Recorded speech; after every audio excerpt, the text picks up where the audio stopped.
This man has never knocked nobody out cold. He's a bully. He's slow. He has no skill, no footwork. He's awkward. And I have been giving him a name.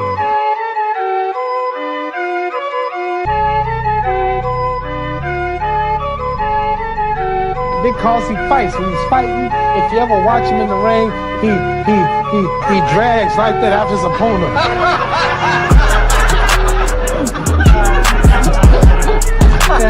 And how's the mummy gonna catch me?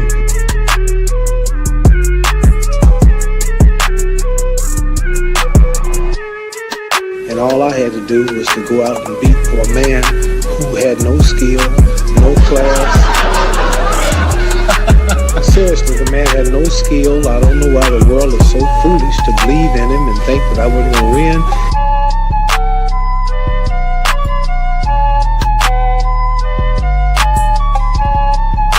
Well, when you say you're ready to go to war right now, I see that barrel in the street, I'll beat him before the fight. you'd actually take him on before the fight? Beat him like I'm his daddy.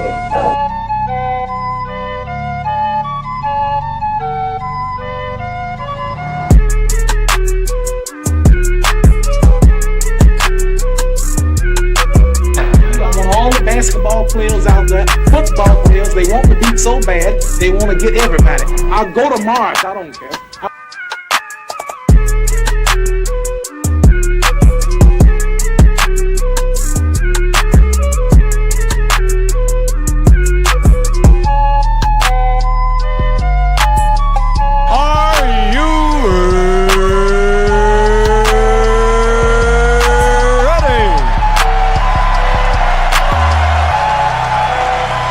For the thousands in attendance and the millions watching around the world, let's get ready to rumble!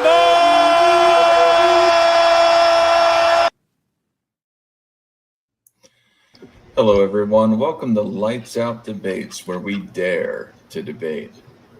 First off, before we get into this debate between the 96 Bulls and the 2001 Lakers, who's greater?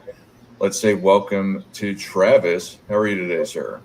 I'm great. How are you guys doing? Fantastic. And we have King's Speech Row here from the 10 Toes Down podcast, who's going to be judging this. How are you today? Doing well. Having a good, beautiful morning for us. Afternoon here now. So I know it's early for you guys. Fantastic. So I think I went first, or you went first last time, so that means I go first this time. Yeah. So, King's Speech Row, I'm going to put you in the back. If you can judge this 3-round contest of 3 minutes to the best of your ability and give us your results, your judgment of who won this fine debate, please do so after it concludes. Do you have any questions, King Row? Yeah, so it's 3 minutes, 3 rounds, and just really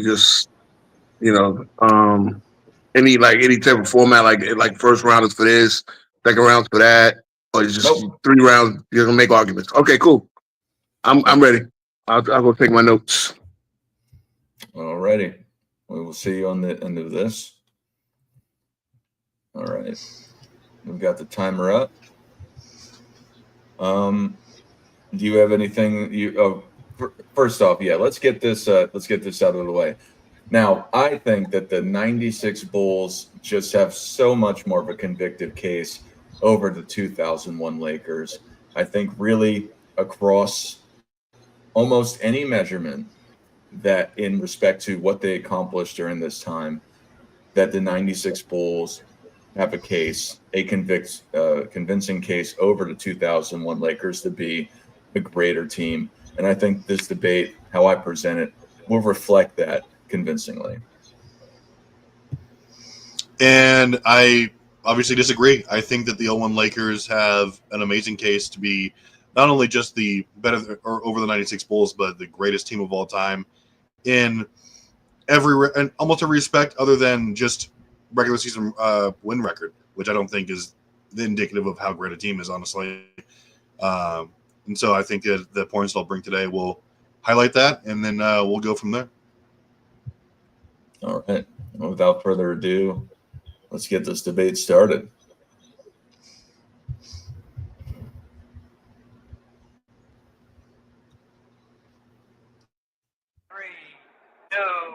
one. Thanks again, Travis, for another fantastic debate with the 96 Bulls and 2001 Lakers. I'm going to define how the 96 Bulls are greater than the 2001 Lakers by the term greatness. It's defined as the ability, quality, or eminence considerably above the normal or average.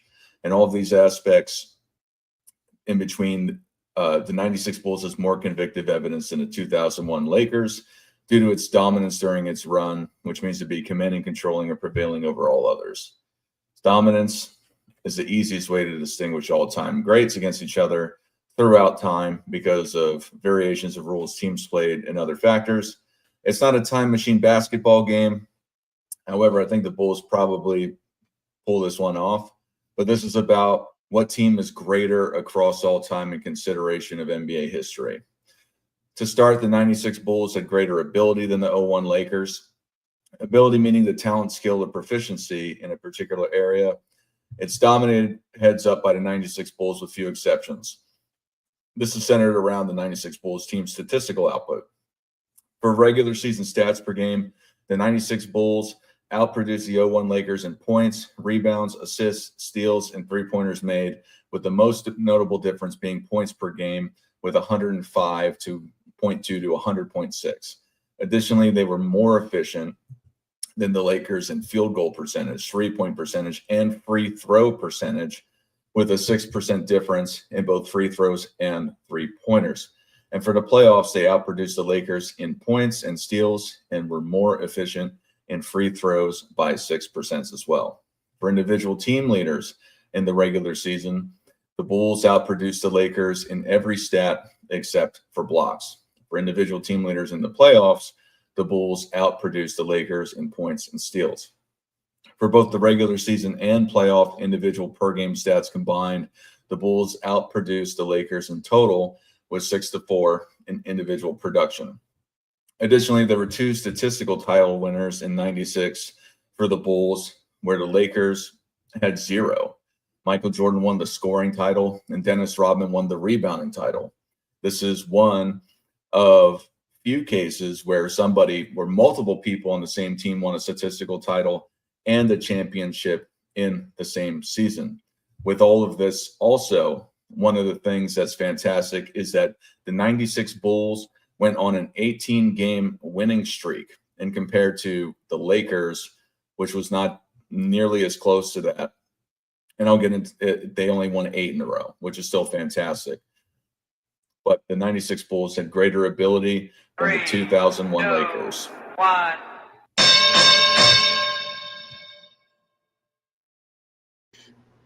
Okay, and like my opponent said here at the beginning before he started, really, this isn't time machine basketball, and really, comparing two teams and, in different seasons, just their outputs, especially when they're different decades, is kind of, it's a little bit hard to muster and hard to actually. It doesn't really tell any kind of a story, especially when you're comparing them all the time. What really matters is the results and how that happened, and really how they finished the season, especially, and what he's read about is how they compared to their contemporaries and how they really showed up, and also the level that their contemporaries were at. That's what really matters, and who you were dominating and how. So just some basic numbers for those Lakers teams. As you're probably aware, obviously 56 games, not too chubby, but that's not really what they hang their hat on that season, okay? They did win their final 8 regular season games to close out the season. They then went 15-1 in the postseason, posting a 0.938 win percentage, which at the time was the best in league history. It's still second best, all right, next to the 2017 Warriors. Shaq and Kobe both finished top 10 in MVP voting, and also they both made the All-NBA and All-Defensive team, okay? A feat that hasn't been replicated since. Okay? Now, their average margin of victory, and we're going to talk about this a little bit later, okay, was nearly 13 points per game. That was good for 4th all-time, okay, in the postseason. So the 96 Bulls aren't even top 5 in this regard. So you don't want to talk about dominance. And also, we're not going to dog on eras or anything like that, because I think that's disingenuous, especially when you're trying to rank as you beat who's in front of you, right? But a little context never hurts. Okay, anywhere between 12 to 15 to 18 wins of those every single year from 92 onward for the Bulls. The season was coming from expansion teams. Okay, teams that had poor rosters that were decimated by in-league drafts, things like that. Obviously, you, like I said before, you beat who's in front of you, but again, just to tout the record and the points against those as being better than another team who, and I'll go into this, who beat substantially better competition, again, and much more convincingly, is disingenuous. Okay, so like I said, the Bulls aren't even top 5 in this regard as far as average margin of victory in the playoffs. The Lakers are all time. Okay, the winning percentage mark has since been replicated and technically surpassed, right, by the 2017 Warriors, as I mentioned, who were 16-1 due to the extra game being added to the first round. But again, why do so many people still consider the 0-1 Lakers the greater playoff team and greatest team in general all time? Okay, well, like I said before, it's really about who they beat and how, and I'll go into that in the next round. You talked about eras. This was a 5-year difference between these two teams. I would hardly call it a separate era. If anything, they overlapped. It's not just about how they finished the season. It's about the entire season. It's about the entire year and that team. And then I'm going to describe how they showed up in, you say how the Lakers did. And I'm going to talk about the quality of the Bulls' opponents. And then awards, you talked about some fantastic awards the 0-1 Lakers got, but I'm going to talk later on about how the 96 Bulls had considerably more impressive awards or more awards. And then you talked about how there was better competition. I'll explain how there wasn't in comparison to the time. So the 96 Bulls was a better quality team than the 0-1 Lakers, qualities that agree to which an object or entity satisfies the specified set of attributes or requirement. This is largely defined of the success of a team and how it's compared against its contemporaries through advanced stats. So the 96 Bulls regular season win percentage was 87.8%, where they went 72-10. The Lakers had a 68.3% win percentage with 56-26 as their record, or excuse me, 50. Sorry, that second number got me confused about the difference between the losses, about the drastic difference. The 96 Bulls playoff win percentage in the NBA was 83%, going 15-3. The Lakers, 0-1 Lakers playoff win percentage was higher, but when combining wins and win percentage over the totality of the season, the Bulls had a total 87-13 and 87% win percentage to the Lakers' 71 wins and 27 losses at 72%, a significant difference, and actually the greatest amount of wins in totality in the NBA history. Additionally, the Bulls went on an 18-game winning, or I talked about the 18-game winning streak. The Bulls led their conference in comparison to the Lakers, where they came in second in their conference versus the Bulls coming in first. The Bulls led the league in offensive rating, defensive rating, net rating, points per game, while being third in opponents' point per game. In comparison, the Lakers were second in offensive rating, 21st in defensive rating, 8th in net rating, 3rd in points per game, and 23rd in opponents' point per game. And then for the simple rating system and accounting average of point differential and strength of schedule, the Bulls were first in the league in comparison to the 0-1 Lakers being 6th. As a note, the Bulls have the second highest SRS of all time behind the 71 Bucks. It's a fantastic feat. For their postseason run, the Bulls faced off against a 64-win team and a 60-win team, where the Lakers didn't face any 60-win teams. In totality, the 96 Bulls were a more quality team than the 0-1 Lakers. 2, 1. And we're going to go into this a little bit. Like I said, my opponent was briefly touching on this, but like I said, he's really just going on about how they were in comparison to a substantially weaker league.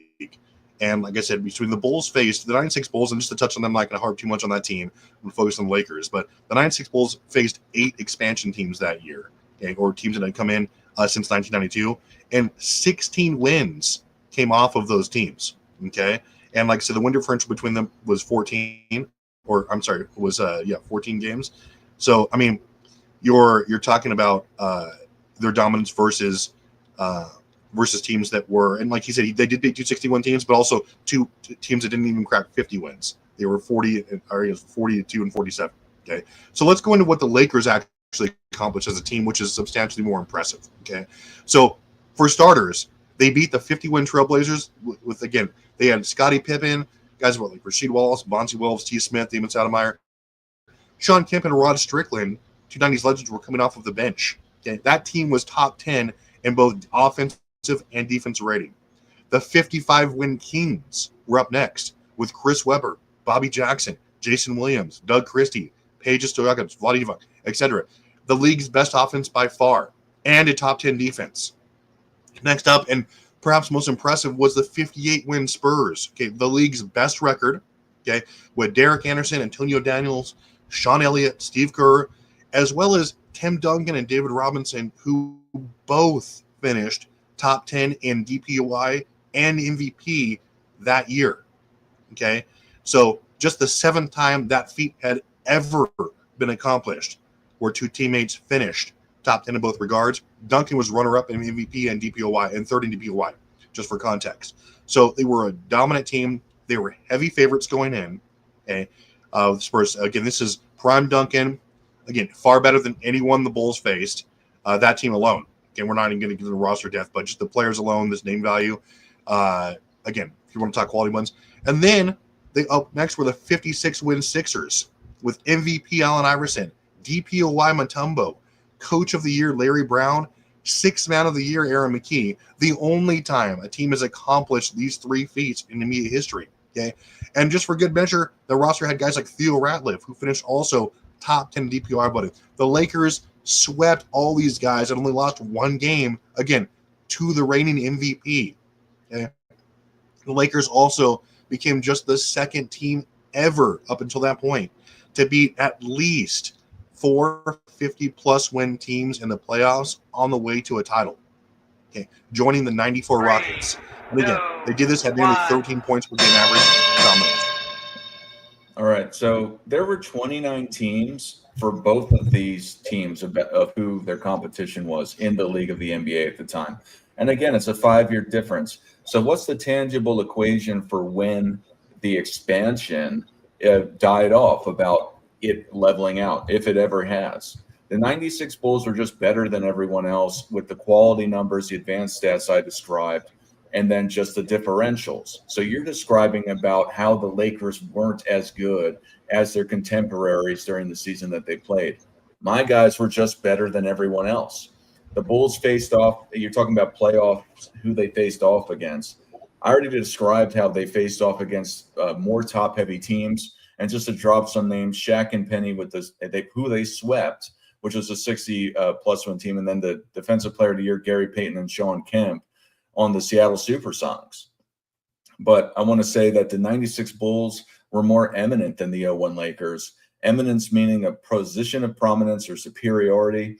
It applies to the 96 Bulls with its players on courts awards won, its reputation, and its contributions to the game of basketball.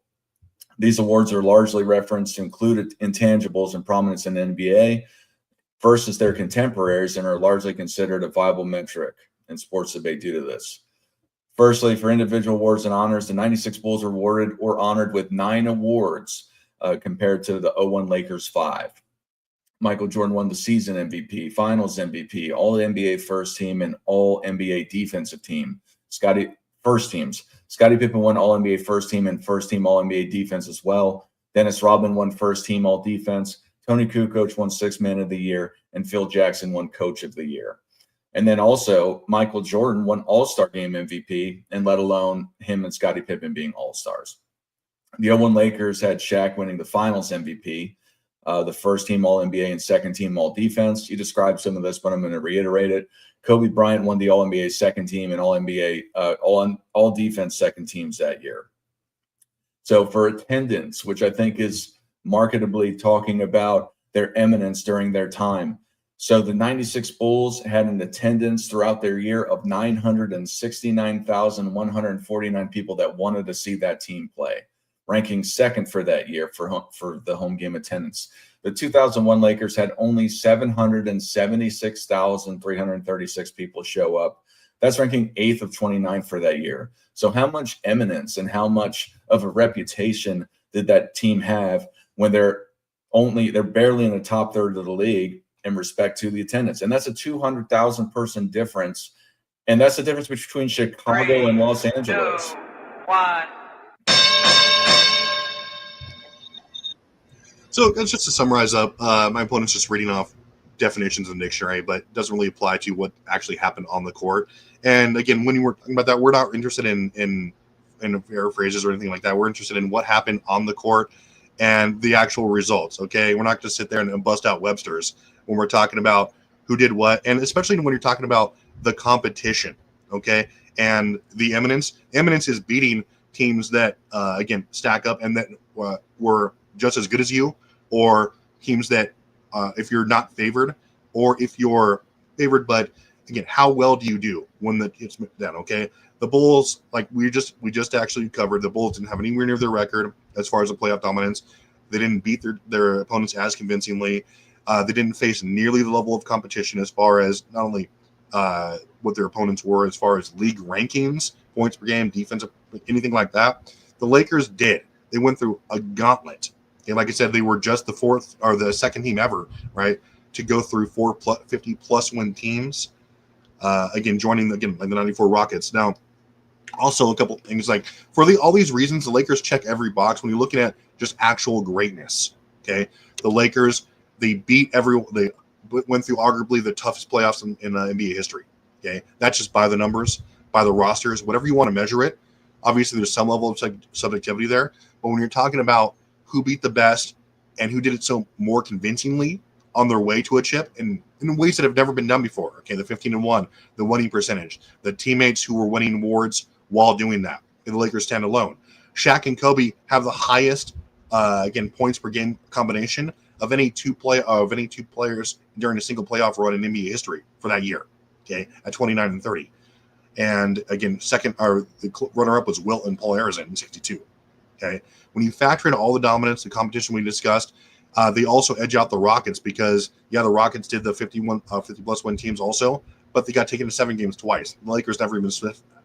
Okay, they elevated the level of play in the playoffs to a place that's never been seen before. That's greatness. Okay, not just a rigid definition. That's greatness. When you beat the best, you become the best, and you do so more convincingly than we've ever seen before.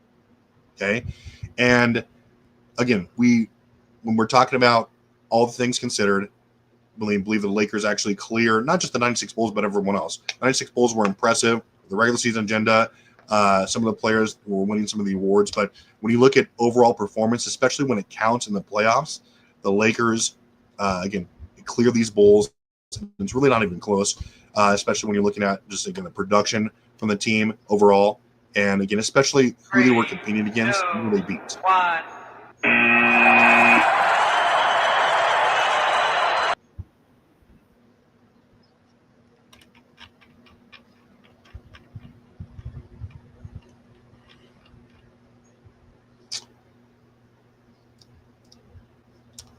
I hear you, good sir. Oh, Dart, you muted. Oh, no. Okay. All right.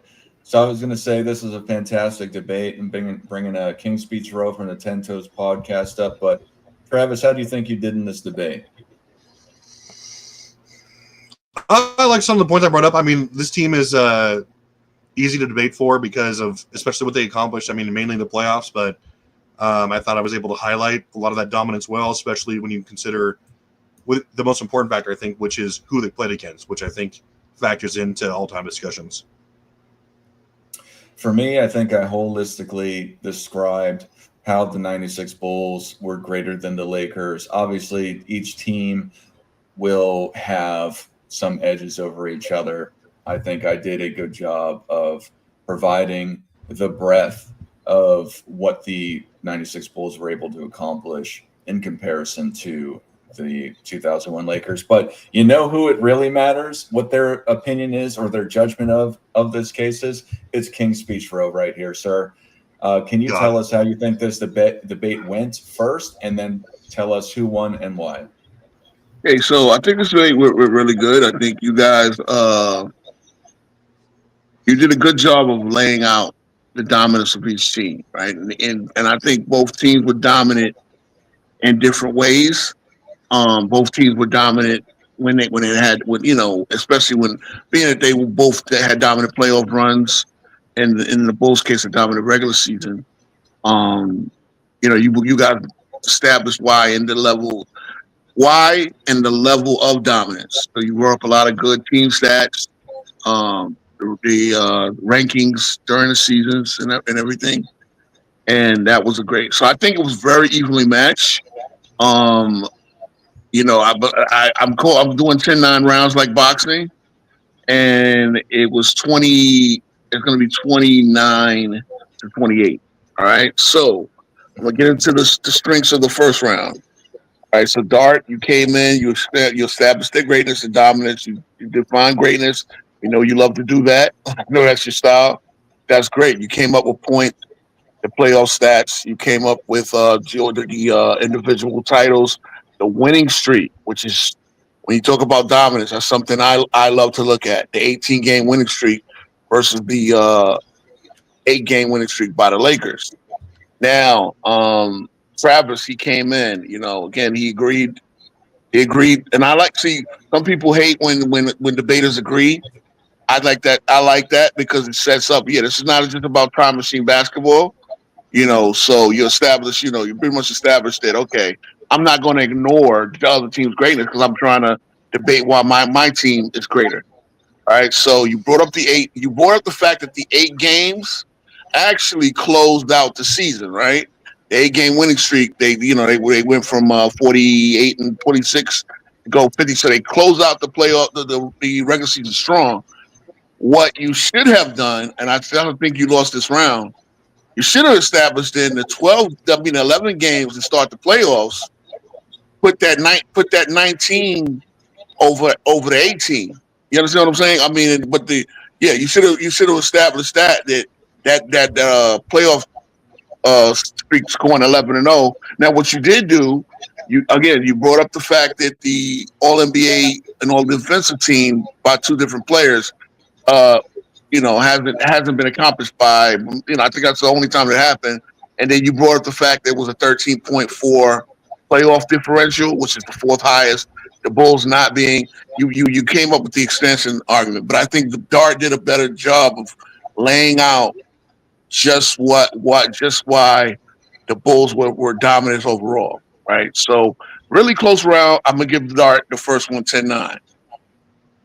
All right, now the second round. You came up with a very good counterpoint to say that this is roughly the same era. It's only a 5-year difference. You got into the awards. You got into the winning percentage. Again, that's the overall layout, right? Now, you established that the Lakers were a second seed. You established that they did play against 260-win teams in the finals and conference finals. That was a good point. Travis, he attacked the weaknesses of the competition, like saying there were a lot of bad teams, the expansion teams since the late '80s, and then he did a really good job of establishing the playoff competition, and he named names. He established why the 450 win teams they played were great. He named the guys who were on that team. He laid out the rosters. Again, they beat the MVP, the reigning MVP, in the finals in 5 games, which again establishing your competition. That's great. I think because I gave that round to Travis because he laid out the competition a little bit better. And all right, so 10-9. So we're even at this point. So now we get into round 3. Dart came back and knocked down the expansion, which I think Travis kind of flubbed on it. The expansion team era, because as he said, like you're talking about, a lot of these teams were in the league for a while. There were 2 expansion teams that particular season, but so he knocked it down a little bit.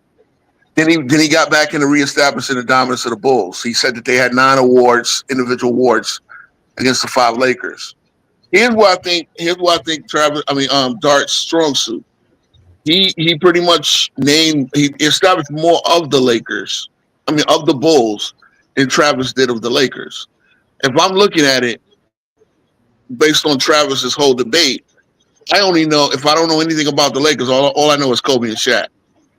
I think both of you guys should have laid out more of who was actually on the team, like the role players and what now. Again, he named Rodman and he named Kukoc. Kukoc being the 6th man of the year. I think established the fact that the Bulls had a good bench. I don't know who came off the Lakers bench as far as Travis's debate. I don't know who was their strong 3-point shooter. Say again. No one. They didn't have a bench. No one came off. Yeah, and I guess maybe you were sticking away from a weakness, but then that's the problem. And again, you did a good job in the third round of showing how they elevated their level of play, and in the postseason dominance. But again, you had a good opportunity to rebut some of Dart's claims. And really lay out again, the fact that they had no bench, and I guess you stayed away from that. But even then, a team that dominant had to have something they had to have something strong. And again, all I know is Shaq and Kobe. I at least know 6 or 7 guys based on Dart's claim. So I'm going to give Dart the third round in debate 10-9. Again, it was tough debate. I think Travis, you missed out on some points they could have knocked down. Knocked down some of the things Dart said, but Dart won this debate by 2 rounds to 1. Really close to speech. Yeah. Thank you, King's Speech. Even though I was only reading out of Webster's dictionary. Well, that's a trademark, that's a style, because then it sets up the rest of what you're gonna say, right? Hey, dominance, there's greatness, define it, and now everything I'm saying is going to point to that, and you do that. Again, when it comes to these teams, though, this is my personal style. I want to get the fabric of the team. You know what I'm saying? Again, I really got to go back and look up myself now. Who outside of Kobe and Shaq, what made because I think that's one of the errors a lot of people do. They try to act like these are 2-on-2. Look, they played NBA Jam 2-on-2. They don't play NBA basketball 2-on-2. So again, who's my 6th man? The coaches were the same. You know what you could have done, Travis? You could have established that Phil Jackson now was a better coach in 01 than he was in 96. He's got a second style of, you know what I'm saying? You could have established the coaching advantage. The fact that Phil Jackson is now 5 years older, coaching a little bit different style, coaching an actual big man. You could establish the big man, dominance. Again, I know it's not a head-to-head thing, but you could establish the fact that Phil Jackson is showing that, hey, I got another type of roster. This is not exactly like the Bulls of the 90s. And then, I'm still showing that I can dominate, with my style of coaching. So, I would have liked to hear more about the particular teams as well. More of the fabric of those teams. Again, I'll put it this way. Randy Brown, it's funny. Gilbert Arenas got famously upset that Michael Jordan compared to Randy Brown to him.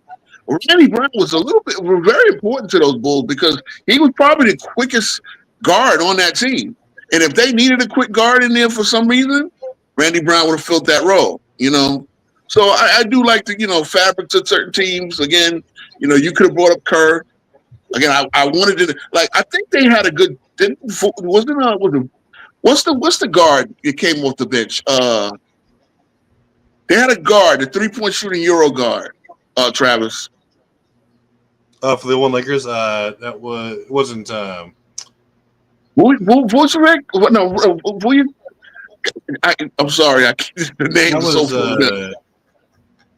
Vucevic was 09, right? For the Lakers. No, not Vucevic. It's not Vucevic. Sacha? No, okay. No. 01.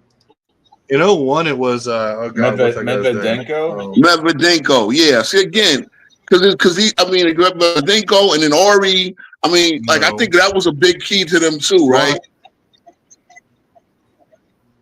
I mean, they had Brian Shaw, they had Isaiah Yeah. Ryder, Tyronn Lue, Yeah, Stanislav Medvedenko.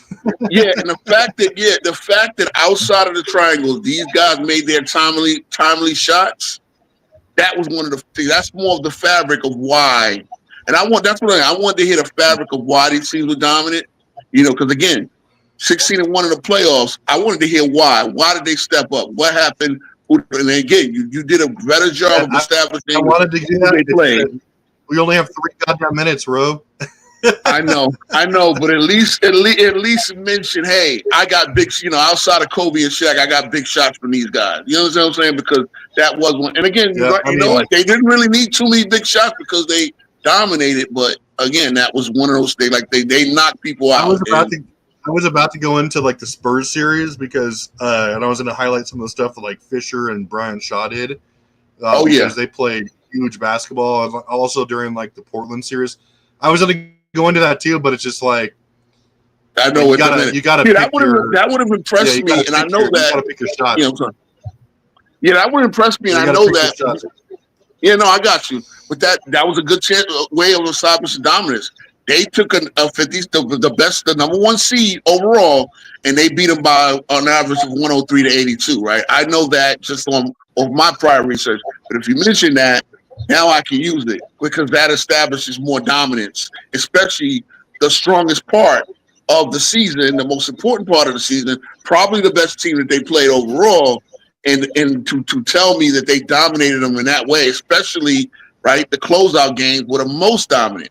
They won the last 2 games by I believe like average 30 points. So, it was a way to sway it into your favor. And that was a fact that I would have liked to hear at that point. Aircraft carrier doesn't like your explanation. He doesn't. It's okay. Yeah. See again, as the CEO. All right. Yeah, I get it, and that's what I'm saying. That's why it's the debaters' job to remind the judge. It's the debaters' job to remind the judge, and all I heard is Kobe and Shaq. Well, if it was Kobe and Shaq, it's they're not going to win with just Kobe and Shaq. The same way the Bulls are not going to win with just Jordan Pippen. Dart did a better job of explaining at least some of the surrounding cast, which again makes the fabric of a championship team and actually helps to establish the dominance. King Ro, I want to know how you're going to defeat me next week because I've got the O at the end of mine in my loss category right now. A very hefty 1-0. How are you going to defeat me next week with the Patrick Ewing versus AD, who's better debate? How are you going to do it? Because I can't see any feasible way that you're going to defeat me. Good. I'm glad. The overconfidence, and that's what did in Travis the last time. And especially when Lamar hit him with the 2-minute thing. Now I will say it intensified the debate. I sat there and did research for the first time. I did research, and I did I did do last minute research, but I did really really good research, and I was prepared for 5 minutes. Now at that point, you got to figure out which points. What are my strong points? Because I'm coming with that, and I'm coming with that only. That takes away the fluff out of the argument, right? And again, Lamont did say, okay, look, this is the rules, 1-2, establish your team, and in the third round, look for rebut what he said, to do a little bit of a rebuttal round. I think that's a good thing too, to rebut, knock down any of the weaknesses you heard. I do like his rule of if you say anything that's cap, call it out, because you can automatically get that round. If you say anything that's not true, you make a claim that's not true, we'll challenge it, we'll look it up. You can automatically get that round. I like that. I mean, again, Travis did flub up by what he said, and again, there's no challenge to anything. But I think Dart could have mentioned it. There weren't 8 expansion teams since '90s. Those followed, basically by '96, by '96, those 4 in the '80s, they were in the league for 9 years at that point. Now you had 2 brand new teams in '96, but there were 4 in the '90s. I mean, 4 in the late '80s. The other 2 were in the early so they're already like Mavericks. They're already a 15, 16-year franchise at that point. So they've had teams start, players start their career and retire by the time the '96 season happens. So, but yeah, aircraft carrier. You say that I have the old school debate values, but I'm low key conforming to the Nick Wright basketball style like Travis. I don't know what that means. What? Can you please explain? I don't even know what that means. Please Travis, explain Travis is the fifth. He was hanging out with the goat. If you'd like to call up, you can call up. I dropped the link. What were you saying, King? All right. No, and Travis is the fifth. He's been hanging out with the Go Jays Kingdom crew for a long time, so I'm sure some of their isms rubbed up on him. Yeah. But you asked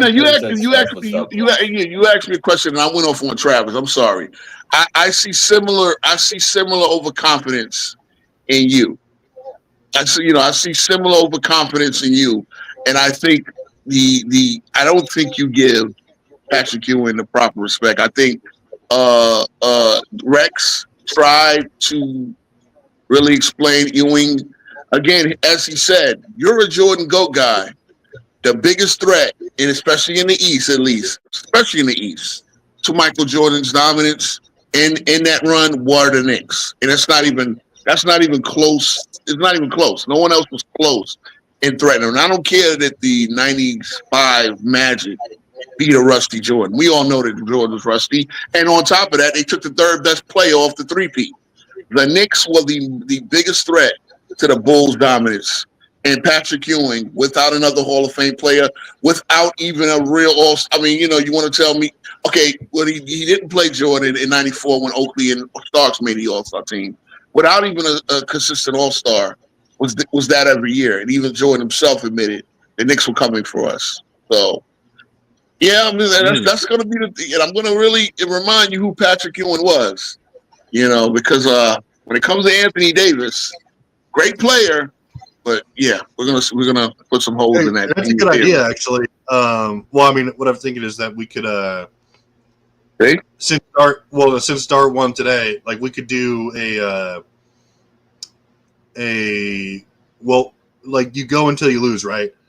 Like and then like the king or whatever, the kingdom. I don't know, kicking him out. No, okay. I think it's a good idea, but I'm gonna be on the throne for a while. Then you know what I mean. You see this?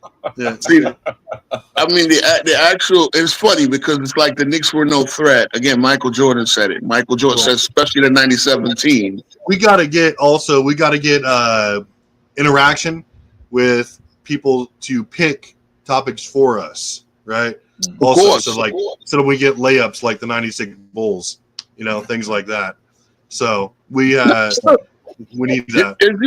As you know, as Lamont remind you, I'm a very big critic of the '96 Bulls. Like and again, they were obviously a top 10 all-time team, but I do think there were other teams better than them. Again, that when Dart brings up the 18-game winning streak, I love winning streaks. Right, this is why I think the '72 Lakers are arguably my GOAT team. That 33-game winning streak. Again, when you're playing Kareem multiple times, you have a 3. And I know I think they beat Kareem twice during that winning streak, but still, you're playing Kareem and his Bucks. You're playing, the Celtics still had a good team there. The Knicks. When you win 33 games in that league, that's pretty something special. And again, that's the greatest team winning streak in American professional sports. They only have been approached by the 13 LeBron Heat team. They got to 27. You know what I'm saying? But they got to 27 against much worse competition. Only 8 teams out of 27 that they beat in a row. Teams that were losing that many in a row. Say again? There were teams that were losing that many in a row. No, well, I mean, well, damn, you got what are the one of those bad Sixers teams that were tanking, the process teams? The Hornets, one of them Hornets teams. Didn't the Pistons do that a couple years? Be a fun debate. Who's the worst team of all time? Woo! Yes. Yes. I'm all for that. Please, let's do that. Oh yes. Oh yes. Yeah. For someone, we're getting ready for the next debate. So is that going to be Sunday or the next debate there, or like Oh no, because we're doing the 2K thing Saturday, right? We're doing the 2K thing Saturday at noon Eastern, and then Sunday. That's in your top slot with Rex, right? Yeah, and then this will be on Sunday. Maybe we could get because the King of the Hill kind of thing. If we can do more than one debate at a time, then it kind of you know what I mean. So, I mean, I like the idea. Maybe. I mean, we could figure it out. We could figure out shows even surrounding that. Maybe, I don't know. We can work on it, but I think it just like, let's say I win every time, then I'm not saying that's going to happen, but it will. No, no. If it's just us three, then we never see you two debate, and then that just kind of takes it away, or we got to wait some time for it to happen. You know what I mean? Yeah, no, we could do for sure. Like we could do just like we just need like more, because like we'll just do a better job of. I think we can reach out and get these people as we get more interaction, and we'll get CW and Row up here, or we'll just go from there and get more people in to challenge each other, things like that, and I think it'll naturally start snowballing, take care of itself probably. So, for sure. Yeah, we got to get. Hopefully, Nick will show up soon. Get Nick in here. And Rex said he was going to come back and debate. Oh, can't wait. Yeah, but see, Rex is gonna want some concessions. He's gonna want, because again, there's a lot of common like narratives that's out there that Rex likes to defeat, and people still believe it anyway. Well, hey, it's I mean, obviously with the debate, it's just really, it's not what you know or what you think it's obviously it's just you're trying to convince certain people. Yeah. Yourself. And I would have loved if CW was up here too, but that's one thing we'll try to beat. We'll try to get like more judges next time for sure. And we'll we could at least have two. You would at least have two. Yeah. And aircraft carrier, I disagree. Like, he's a good historian, but we'll see about the debates. I mean, he's a great debater too, but as I look over that 01 roster again, all I knew was Shaq and Kobe was on that team. I didn't need to tell me what Fisher brought, Fox, Ron Harper. I mean, you got basically three guys. No, I mean, I probably could have done a little bit better job of highlighting the roster, but to me, it was, I put my chips more into what they. I could have broken down the roster a little bit, but to me, it just like I wanted just a little bit. Just mention of you know what? It's the fact that you would have mentioned in Horace Grant, a veteran of Phil's system, and Harper, another veteran Ron Harper. Yeah. I mean, it's like I really forgot. Honestly, right? A lot of people don't know year to year who was on those Lakers team, right? So Grant, that was the year Grant and Harper came in there, right? And Isaiah Ryder, the GOAT. Yeah, Isaiah Ryder was like a reclamation. Again, you talk about a guy who had a higher vertical leap than Jordan. I understand probably at that point he wasn't the same player, but again, him being a role player, you could have established that the Lakers, because the Lakers did have a better bench than. When you look at it, when I start to look at those names, the Lakers had a better bench. But Dart mentioned. Well, I'm going to vote against you next week just because. Yeah, I mean, but Dart mentioning Kukoc being the sixth man. You understand what I'm saying? Like right off the bat, now I think that the Bulls have a better bench. So when you talk about dominance of a team, a lot of people seem to think it's just two guys. No, it's a lot more. But the fact that Dart mentioned Kukoc winning sixth man of the year. Right off the bat tells me that the Bulls have a better bench. And again, you could have mentioned that Phil is 5 years older, more experienced, had won with a different type of team. He won with a different type of cast, even though he brought in some of his old school guys, the guys he won with before, But Yeah, that's how it is. Debating these teams are not easy. There's a lot of information you got to get in a short amount of time. But yeah, again, fans think it's a 2-on-2 game. Scottie and Pippen versus Mike. No. It is. Okay, in NBA Jam. Yeah, I love to pick those guys in NBA Jam, but no, it's just 5-on-5 basketball. The bench matters. You got to see who's holding down. When they hack a Shaq and take Shaq out of the game, who comes in and like holds it down while Kobe and the rest of these guys? Travis Knight. Yeah, Travis Knight. There we go. Elvin Kemp. So the Aircraft Carrier card says nobody's beating Rex. He's going to smoke us. What do you think about that? Well, Rex is 0-2, and it's like, but those are fan votes who can't. Yeah. Yeah, that's why we need 2-3 judges here, so there's not fan votes can't really be like, hey, that's fans or bots or whatever. But we'll work on that. But are you saying my win doesn't count here today? No, for sure counts. Dart is on the board. Dart is officially 1-0. Are any flags on the play with my judging? Did I bring up fair points, or did I ask for too much? Or yeah, I thought you asked for way too much. I just want to know one guy.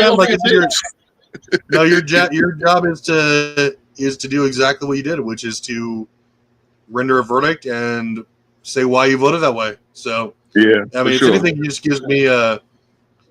gives me more ways to hone my debate style, so I can only get better. And now next time I judge, and you got a team. Tell me who's on your bench. Tell me who's on your bench, and also tell me who's your coach. Somebody give both y'all did mention Phil Jackson, but you had a chance to say that this is a better version of Phil than Phil already has at this point 7 rings. With Dart, he only has 3. Yeah. At the time of the start of the season. He was with Teeny Bus too, so that's pretty good. Oh yeah. Who's Mr. Moss? He's been on my show. He wants Dart. He's part of the if you want to call it this, like the Ticket TV circle. Like him, Mr. Moss has debated with Chris Broussard and Travis versus Dart is like the Spider-Man meme. I think we debate completely differently. I think I have a based approach. I think I have a progressive based approach, and I have a deliberate attack per se. But then I also have, like, if it's boxing, I have counter punches just waiting. Like, I'm a counter puncher. Like, I pace the fight. I have the ring generalship, and then I have the counter punch. So I feel like I controlled the ring per se more, or I control the debate more. But then I also, my big punches is when I try to go and just with reason go and attack your claims. I think that's my game per se. I think Dart you did throw a little more counter punches, and Travis missed out on a couple of opportunities to get some counters in there as well. Like, yeah, I think Travis is doing the Ali shuffle more so, and I'm kind of doing like the George Foreman, like the mummy. I'm like just deliberately coming after you, trying to hit you with big punches, and then throw an uppercut if you get a little too close. And, Travis is doing the Ali shuffle, and then it's funny as I sit there and look at the Lakers bench, man. You stayed away from it thinking it was a weakness. It was actually a strength when I look at these names. I don't think it was a weakness. I just didn't I just chose not to really break it down, because then I would have had to kind of spend time. I feel like obviously now, I mean, with you, I feel like I should have went into it, but I think there's so much meat on the bone with that team. Oh, yeah. It's just like you really just gotta cover what they accomplished against you. I mean, in hindsight, I probably could have sprinkled a little bit in there, but that's for next time. Yeah, see, anybody would have loved the fact that Big Shot Bob, who made probably roughly 1/6 of the Lakers' playoff 3-pointers. Wow. I mean, and look, there's another stat that I saw in the playoffs. In the playoffs, Derek Fisher made 51% of his threes. He made over 1/3 of the Lakers 3-point shooting at a 51% clip. That would have been a number that I would have loved to hurt because again, that establishes why the Lakers knocked every team out. I mean, you get a Derek Fisher playing off that triangle, playing off of Shaq and Kobe, knocking down more than 50% of his playoff threes. At 2 a game, especially considering that era was so much like 90s ball. That's a big key. If you can count on two Derek Fisher threes every game, and then Robert Horry. Yeah, Fisher was amazing. Fisher's like one of my favorite players. Yeah.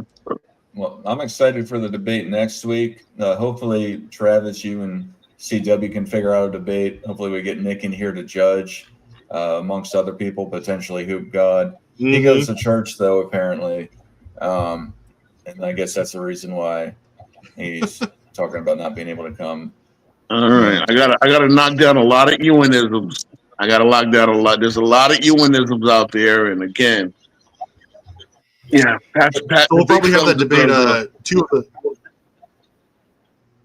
We'll do 2 of those debates together, right, on Sunday. Yes, potentially. Oh, yeah. Yeah. Because they go pretty quickly. So, how do you see this debate turning out, Travis? Who's going to win? Your prediction of who's going to win the AD versus Patrick Ewing debate? So this is going to be a strange debate because it's who's better, right? You guys are doing. So it's like, to me, that's like you have to convince me because obviously it's wildly subjective, right? It's not just a little bit more objective. Like you can just pull a resume. This is going to be you got to have to get very nuanced, very expletive as far as examples, things like that. And this is where I think like a lot of things come in. I think it's going to be a great, fresh debate. I'm not going to give a prediction, but I think that I'm really anxious to hear it because this is I think I find more interesting because you have to really, really go beyond just what you see on a resume or what the teammates in this case probably don't even like, things like that, how they affected their teams. And that's kind of what I like. I think it's going to be fantastic. I think they're 2 great players, very similar in a lot of ways, but I can't wait to see it. Yeah. Awesome. And aircrafting is Dart versus King Rowe with that. Yeah. What's your prediction, aircraft carrier? The aircraft carrier. Not just the aircraft carrier. Yeah. The aircraft carrier. And then I'm going to message CW and we'll figure out a debate. Like he's a Spurs guy. He wants 2014 Spurs, he said, versus someone. So he said anyone. So see, that's good to take the best. He obviously feels that's the most special team that he watches. For his team. Which again, considering they beat LeBron at the then record highest playoff finals.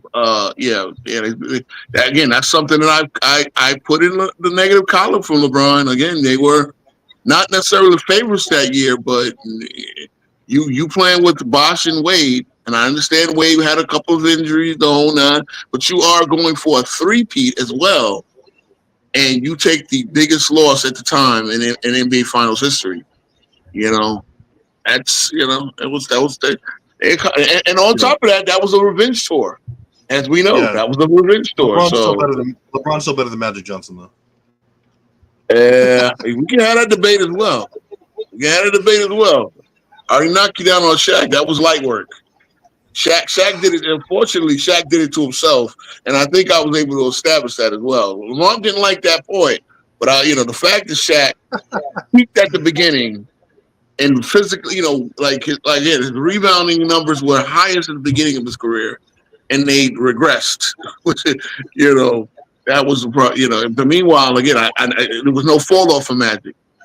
It was, and we don't know if he didn't have to retire. I said if he didn't have to retire for medical reasons, we don't know if he would have. Again, he came back in '96, came off the bench, and the Lakers winning. The Lakers won 22 and of the 32 games he played, and his numbers were really damn good, and he was big as a house. He was bigger than Carmelo when he came back in '96. So again, Shaq fell off because of his lack of skill and lack of nutrition.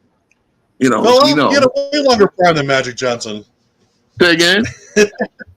His prime was like he came into the league and like he stopped his prime arguably 05, right? 06. He still won a title. So what, 14-year prime? Magic played 10 years. Magic was in his prime before he retired. He had to retire. Like he was still in his prime. He got second MVP. Dart, at the time I had my theory. It's not Shaq's fault that he wasn't out there banging hoochies in Los Angeles all day. It is Shaq's fault that he was in there banging goddamn burger joints all that time in LA. I mean, Magic's problem was the woman. 3 straight Finals MVPs, the GOAT. Yeah, you're right, but he still started to physically fall off, and we had to see that physical fall off. Everyone does. Yeah, I get it, but LeBron. Again, okay, wait a minute. So he got the three in a row, but Magic Magic as a 20-year-old came in there, got a Finals MVP. Now, all the controversy you want, that Magic breathed life into that Lakers scene. They don't win that chip. They don't get to the finals without Magic. So you can say that was Kareem's team, but Magic came in and re-energized that roster. Okay, don't believe me? When he missed all those games the next season. It's just that when you drop a top 10 player of all time into like one of the best rosters all time, it's tough. I don't know. I just take exception to the fact that that's the thing. They had a good but they had a good roster without. They had Norm Nixon. One like they had a YMCA point guard. They had Norm Nixon. They didn't get to the finals in 79. Now you bring in Magic, who brings, as I said, a skeleton key of winning. You could play him as shooting guard, small forward, wherever, and you could bring him off the bench. You could do so many things with Magic. You just put him out there on the floor, play with Norm Nixon, play with Coop, whatever. He became like a skeleton key. You can now unlock every door. On top of that, Kareem, who was just, I hate to say it, right? The Winning Time series show, he was kind of going through the motions. Oh yeah, I'm just, I'm dominant, but I'm not trying to really win championships. I'm not the point where I'm winning championships. Magic came in there and reinvigorated the Lakers franchise, and they dominated the entire '80s behind Magic.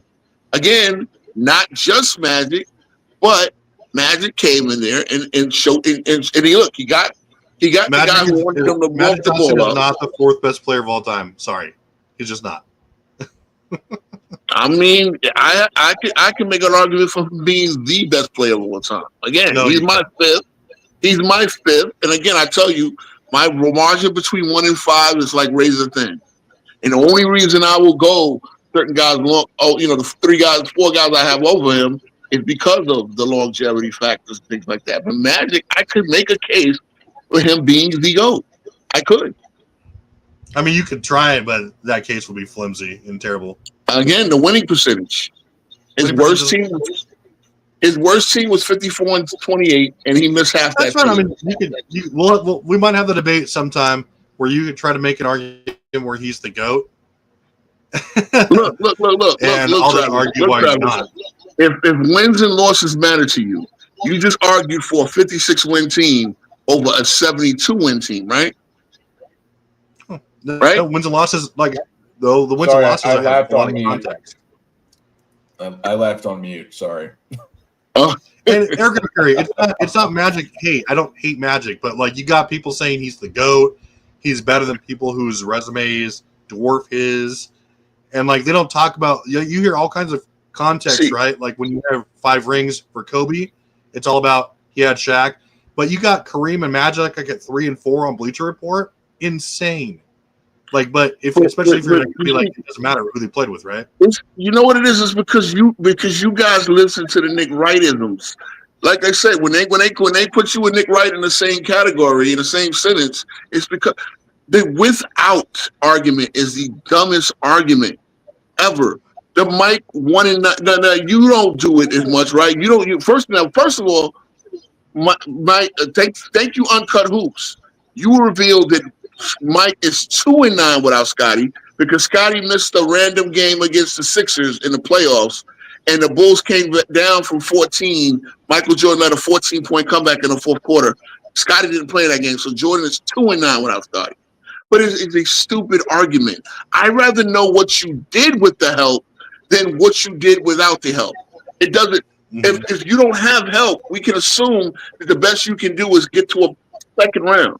If you have the help and you dominate, then that's what I'm looking at. That's the greatness part of your career. So when you try to say, oh, well, Magic had Kareem right there, and again, that's why I debated you on on the one team that got to the finals when Kareem retired. I said, let me be fair, because I could have taken any of the teams. I could even took the one with old Kareem that beat the Pistons, right? The one that went back-to-back, the first team to go back-to-back in 20 years. But I said, I'm going to prove to you that a team without Kareem is better than the team that you like, in similar circumstances. Again, you got the judges to believe that 38-year-old Terry Porter was going to take my backcourt up. Meanwhile, Run TMC couldn't do the same thing. But, what can I do? What can I tell you? I'm Clutch Media aircraft carrier? No. Steve Travis. Clutch Media. I don't know how long you were hosting there on Go Chase Kingdom, but it's going to take a while to rub the. I got a lot of people that I gotta re-ingratiate myself to. I know. Or at least look, I know the fact that you came up with the overall numbers, giving you, and I respect you giving LeBron a go based on that. But yeah, there's just so much. It was just so much there that you. And again, I watched. I didn't watch last night because I was up there with you guys. But I don't even know if they did a show last night, to be honest. I know Lamont did a show about basketball IQ and all this nonsense, whatever. But wait, Dart has Magic Johnson like at 25th, right? No, so I have a tangible list, but you can slide it. It's not a real list. It's just a tangible list. So the tangible list in respect to the potency of Magic Johnson, I have him 9th all time. And then he's 13th all time in total. Now that's tangibly. That's not influence. That's not a cultural impact. I think you can slide him all the way up to in top 5 just for what he did for the NBA. And I had him there without doing more tangible analysis. I had him at number 4 all the time. So that's what I had him prior at. See, I mean, and again, I had him as goal. I have Magic Johnson at 8. I don't think that's like a slight, because like anyone, if you're top 10 all time, that means that you're the cream of the crop. You're the best players ever, and I don't think there's like this insane difference between like 10 and 1. I mean, as far as who you're drafting, but I just think the players I have above him. Never mind what you did, whatever. I don't knock players for who they played with. But I just think there's other players who have either better resumes or were more measurably impactful. But I don't think 8's a terrible spot for Magic Johnson. Now you remember the first? I don't know if you remember the first night I called because y'all clipped it up. And actually, I clipped up the second time. But when I came up there and I said LeBron is number 8, and of course Go Chase Kingdom will go crazy when I call him my 8th best player, right? When I started listing my 5, and I said, "Who's your top 5?" and I put Magic in there, you said, "Take him out of there." I remember this. I have a memory of an elephant. You said, "Take him out of there," as if Magic get him out of there. Does not belong. It's like Magic is the weakest link. And again, Magic was my GOAT until Michael won in '98. Magic was my GOAT, and then I had to go back and then look more at Kareem. Wilt, Kareem's. Honestly, at some point, because I think Magic was the man on at least 3 of the 5 championships Kareem won with the Lakers. But again, I'm not going to take. Then I started looking more into Kareem's 70s dominance, the longevity. Okay, he's 4, he's 5, and it's really interchangeable. And I'm not going. See, the fact that people, this is the problem, because even your former employers are now doing this. They're making more money off of Kobe. You saw what their title was, right? Kobe top 5. Yeah, that is Kobe top 5. Why is that? Hold on. Why is that a? Because they don't. I know that for sure. Well, I think Brandon actually has Kobe top 5, and I respect that. But I personally have him 7. I have him 7 as well. What's the key? I mean, I got Kobe. I think really the only Jar has him at 4, which I think is great. But I mean, I think the LeBron the only controversial person I have in my top 5, I think, is Hakeem Olajuwon, because I have Bron, Mike, Kareem, Duncan, and Hakeem in my top 5. See, and I'm not mad at you having Hakeem in your top 5, because I think he's the greatest defensive player I've ever seen. I don't rank Wilt or Bill Russell because I think they're the de facto GOATs if they have access to the same stuff, right? Like the same awards. I think they're the GOATs. But now you don't have a GOAT list. If you don't do Wilt and Russell, you don't have a GOAT list. You have a greatest since someone's greatest of the modern era. That's not a GOAT list. GOAT list means greatest of all time. And if we're already disqualifying errors, then you can't say greatest of all time. And that's cool. You understand what I'm saying? I can say greatest of the modern era. I told you guys a lot. If I look at the greatest that I've ever seen, the beginning of their career to the end of their career, when my GOAT is Kobe, my second is LeBron. I didn't see the beginning of Jordan's career. I was only 5. I wasn't paying attention to basketball. Now I can go back and I started watching Jordan in '88, so I can come in 4 years up. But the greatest, if I say start to finish, the greatest I've ever seen, well, since I started watching basketball in '88. And I've seen their whole careers. Well, then is Kobe and LeBron. Even the Ewing I can't judge because I didn't start watching. Right? Ro, what do you think? Wait, hold on. Oh, sorry. Go ahead, Derek. Yeah, Ro, what do you think about this tangible list? This is just by the numbers. This is not particularly a so influence and all that other stuff is not even considered. Influence. This is just tangibly by the numbers. This top 10 list in order: Michael Jordan, Kareem Abdul-Jabbar, Wilt Chamberlain, Kobe Bryant, LeBron James, Bill Russell, Tim Duncan, Bob Cousy, Hakeem Olajuwon, Magic Johnson. What is anything wrong with it? Nothing is wrong with it. Again, I want to go back and look at some Cousy numbers, and I know again, I want to look at some Cousy numbers. How many MVPs does Cousy have? He's got 1. He's got 1. He's got 1. He's got 6 championships. He's got 10 first-team All-NBAs, 8 assist titles, and then he's got a couple All-Star Game MVPs and All-Star pretty much every year of his career. Yeah, that's all happening every season together, practically. Yeah, so that is a pretty good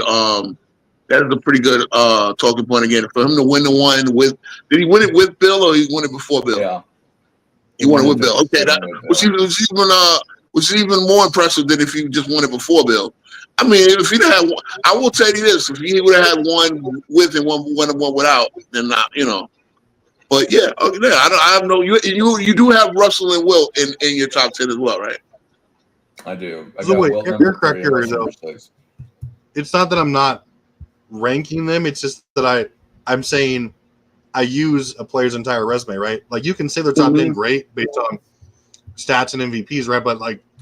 It's if I feel like if you do rank them, because all these other players they're up there precisely because of other stuff you're ranking, right? Like impact, All NBA, All Star, a lot of this stuff that all defense, DPOYs, all these things that go into everyone's list is like things they didn't have access to. I just think it's unfair because if they did, they would be 1,000% 1A and 1B, right? Like we wouldn't even be having this conversation. Like Bill Russell would have probably like 6, 7, 8 DPOYs.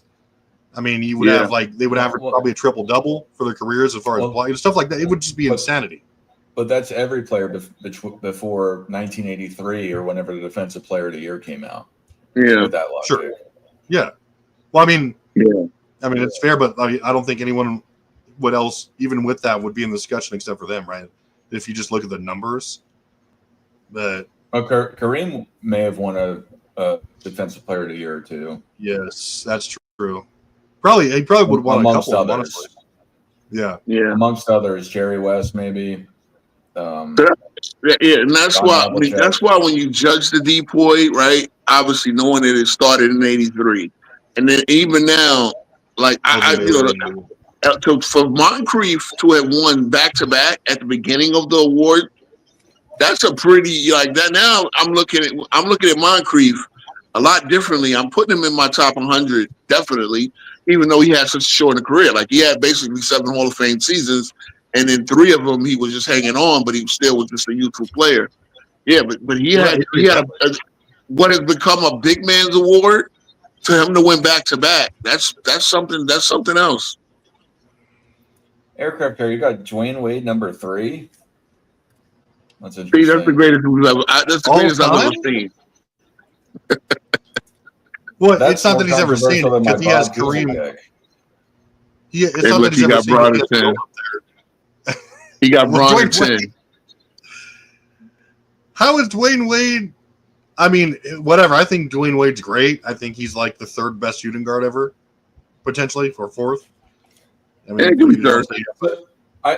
Ro, I came up with 2 lists and I combined them both because analytics. They didn't have analytics back then. I think there's 2 ways you can look at the GOAT discussion. Who had the most potent career, and you just disregard who the total accumulation of it. So let me give you my most potent careers of all time. Michael Jordan number 1, Wilt number 2, Kareem number 3, Russell number 4, Kobe number 5, George Mikan number 6, Bob Cousy number 7, LeBron number 8, Magic number 9, and Giannis number 10. And then where's Larry Bird at? Behind them, Bird's like number 14 on that list. Wow. For totals, it's Jordan number 1, Kareem number 2, LeBron number 3, Wilt number 4, Kobe number 5, Duncan number 6, Hakeem 7, Russell 8, Chris Paul number 9, and Shaq number 10.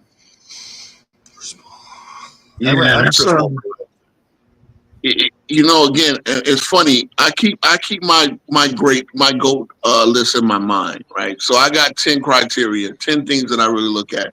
I try not to think about rings and championships until I'm starting to break some of these ties, right? If I think 2 guys are like, I can't decide, that's when I will say, can you understand what I'm saying? I want the best player first. There are some great, as we know, the Robert Horry theory, right? Then let's go to okay, Robert, the guy who's not just a bum. I'm sorry, Robert Horry, you're not a bum, but you know what I mean. You were a lottery pick. They expected you to at least be a double guy, or but he just turned out to be a guy that can hit big shots off the bench. John Havlicek, the 8-0. So you look at John Havlicek's career, you start listing off accolades next to Jordan. Now, of course, you're not going to have as many league MVPs, right? But then people will falsely say, hey, John Havlicek was never the man of a champ. No, he was actually the man, or at least the man of one of them. He got 1 Finals MVP in the 70s. So 74 and 76, Boston won with John Havlicek at least being one of the top 2 players on the team, right? And then obviously he was like the 6th man of a few of the 66. But obviously, if we just go by ring count, Jordan is far and away better than Havlicek. But see, now they're trying to knock down the ring count theory to get LeBron. It's like you got to look at everything together.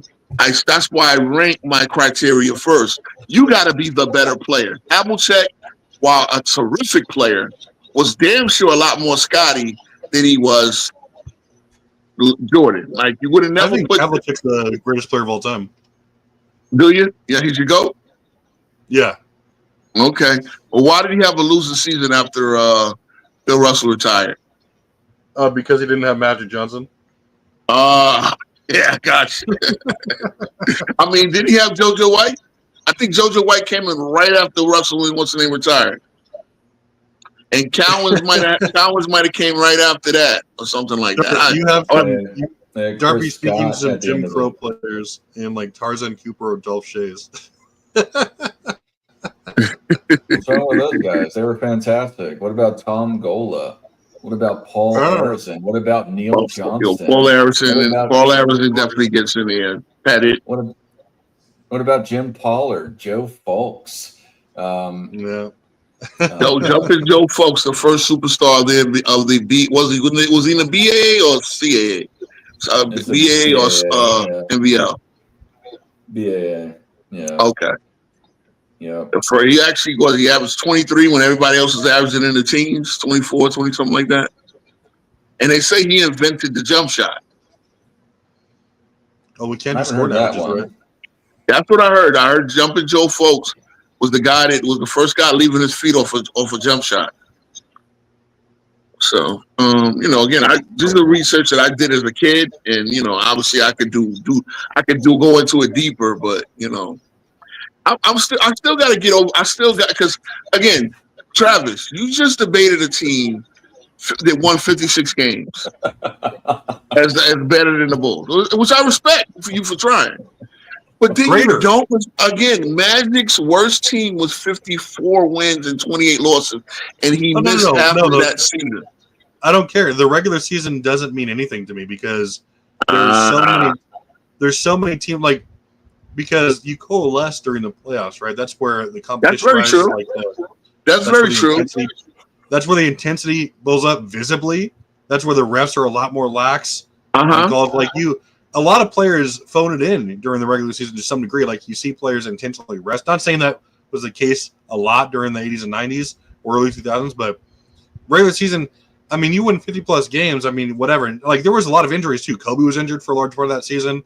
I mean, there was a lot of the team was still infighting, but they came together at the right time. And Joe, Fisher missed time a lot, and they came back and they were unstoppable, and they were going against, I think, what was the best playoff competition of all time.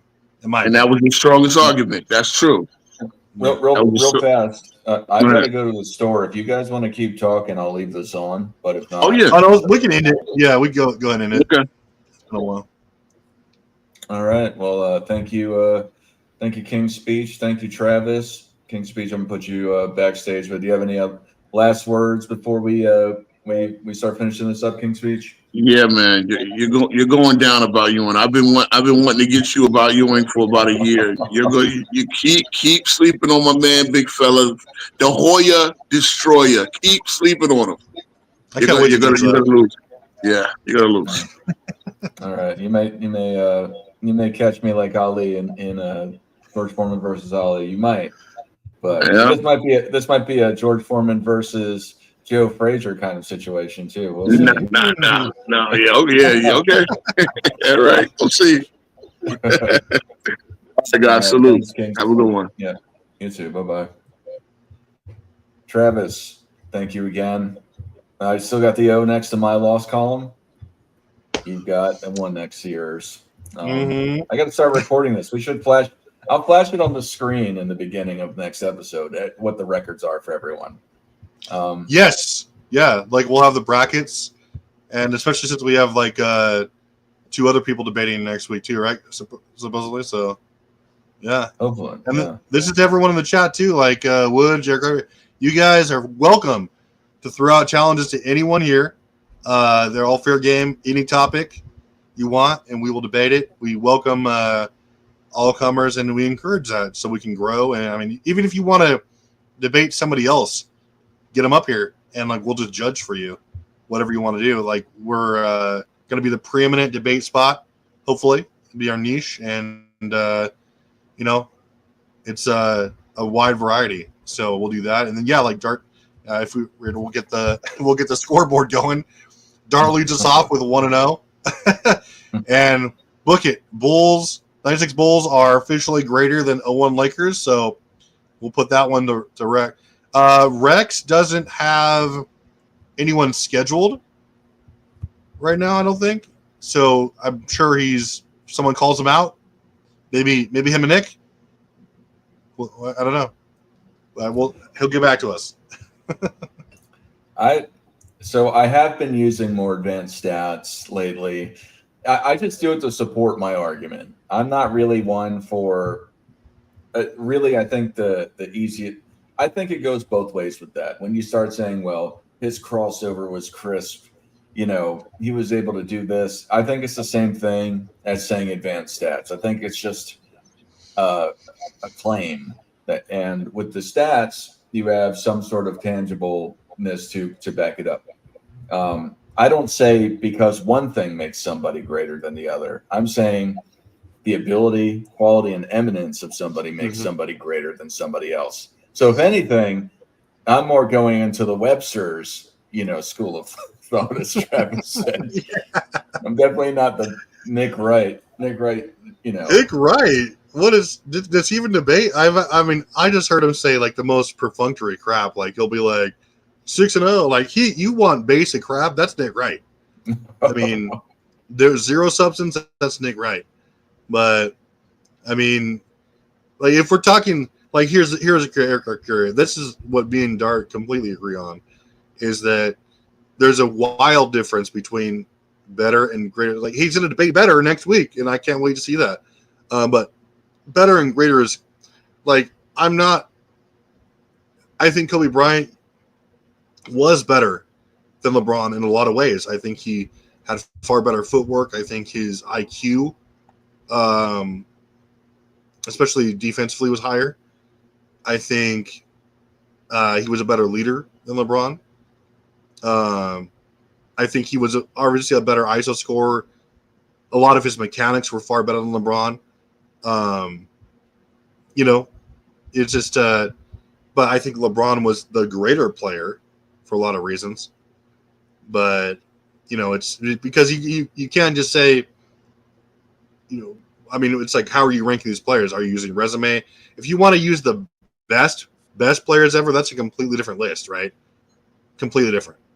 So, I think we can have that show too, where we rank the best players of all time. That would be fun.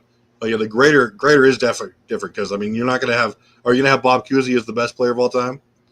Like I think Tracy McGrady's, but I mean, but he has a way better resume than 98% of players ever, right? So it's tough. Yeah, Bob Cousy might be better than Tracy McGrady. That's a interesting one. He might. Yeah. I'd have to. We'll see if Tracy can carry me in the 2K contest, though. Yeah, I did a little preview. My team versus Rex's. Did you?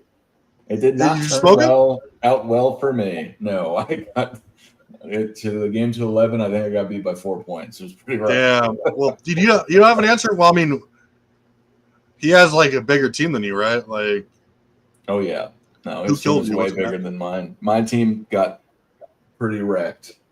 Will Chamberlain was bullying Kareem Abdul-Jabbar. Even with Jordan and Durant in your team? Yes, it was bad. Now my guys weren't making threes though, so that's also part of it. Like Steph Curry was missing wide open threes, which was pretty crazy. But yeah, that's wide open threes. That's nuts. Yeah. But anyway, all right, come join us next week where I face off against King Speech Row on who's better, Patrick Ewing or Anthony Davis. It'll be a fantastic debate. Tune in for Travis potentially facing off against CW and possibly the return of Politicus Rex to the debate ring, but potentially against his old rival, NNB Sports. But we'll definitely have the AD versus Patrick Ewing next week. And yeah, and like Travis said, come join us. We dare to debate. If you are daring enough to debate, come join us, and we can set the match for you as well. So thank you, everyone, and I hope you have a fantastic day.